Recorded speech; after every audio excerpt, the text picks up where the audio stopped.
want to do a little bit of rambling and ranting. I don't want to do anything formal because I'm not a formal person. I'm very practical and just simple. I'm a very simple woman.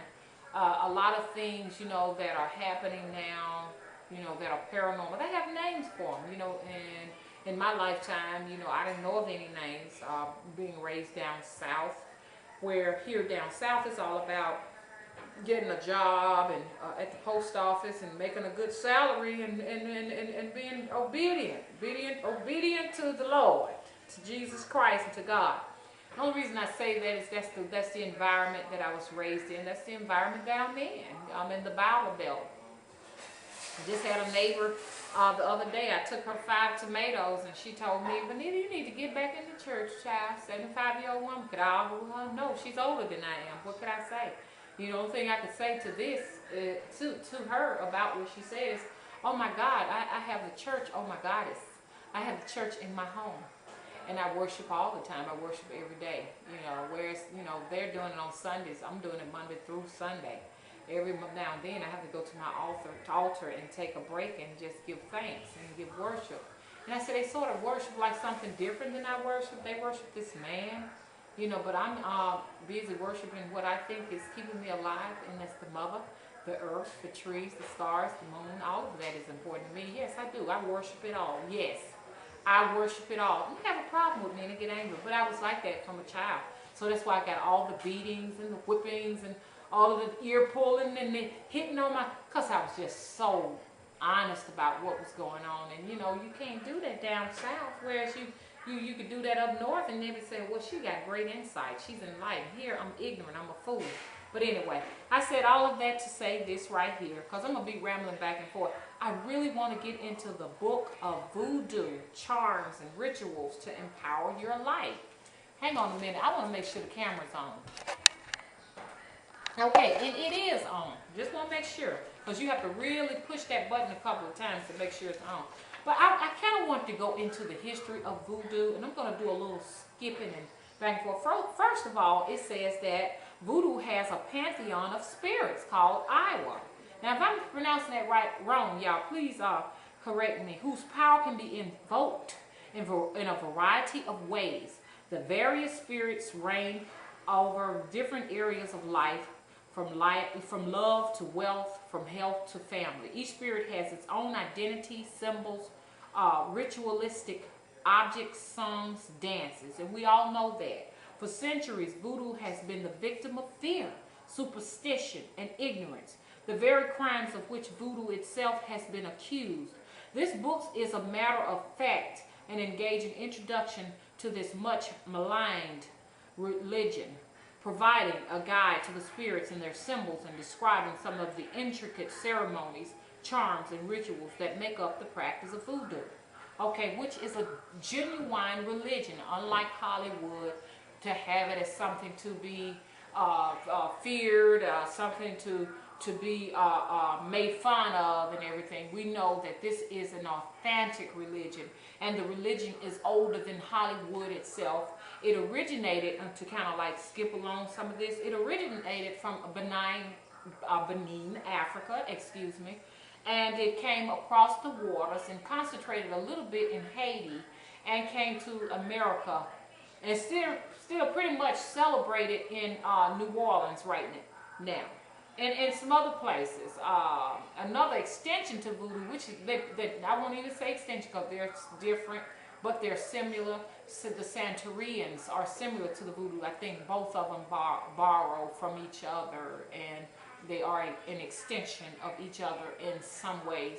But they are heavily concentrated in areas like New Orleans, Louisiana.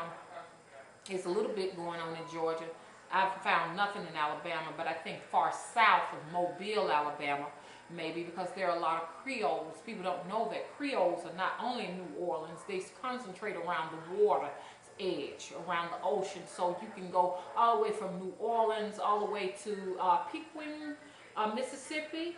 Hopefully I have that right. Mobile, Alabama. I have a friend that's from, in Mobile, Alabama, but I want to concentrate on the Gulf Port of Mississippi. A lot of Creoles down there. Like I told you, a friend of mine is from Gulfport, and they pretty much do a lot of the celebration of Giddy and a Day of the Dead, and they do a lot of that. I'm learning so much from her.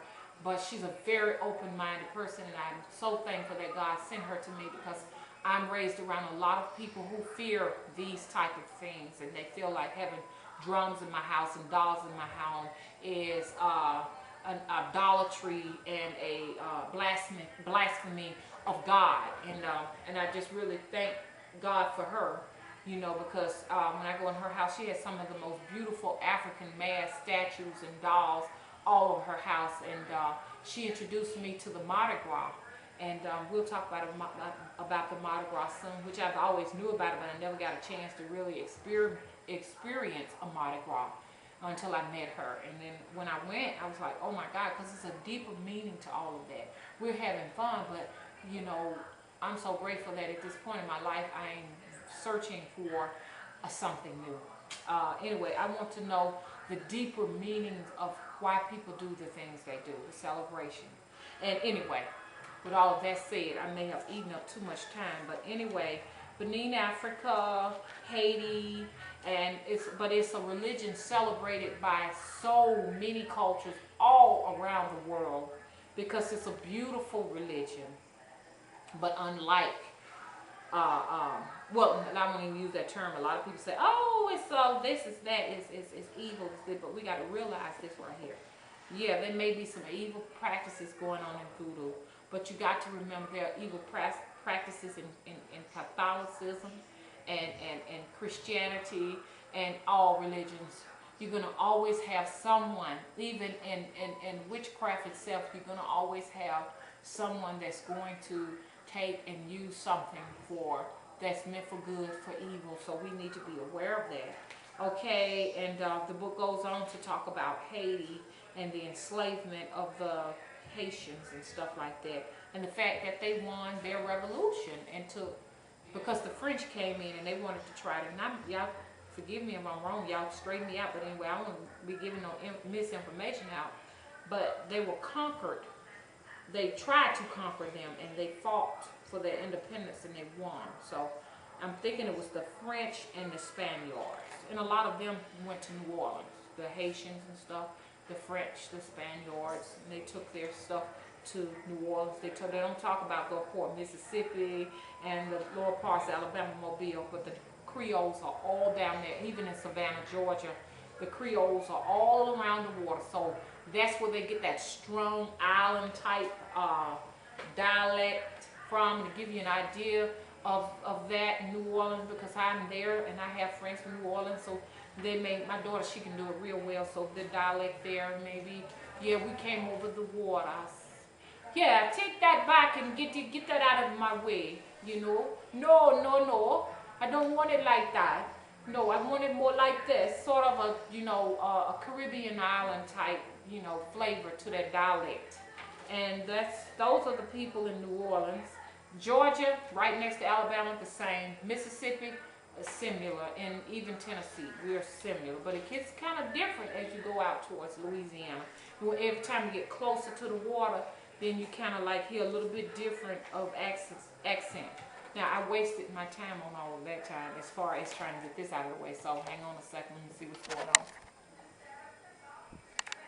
Okay, let me start.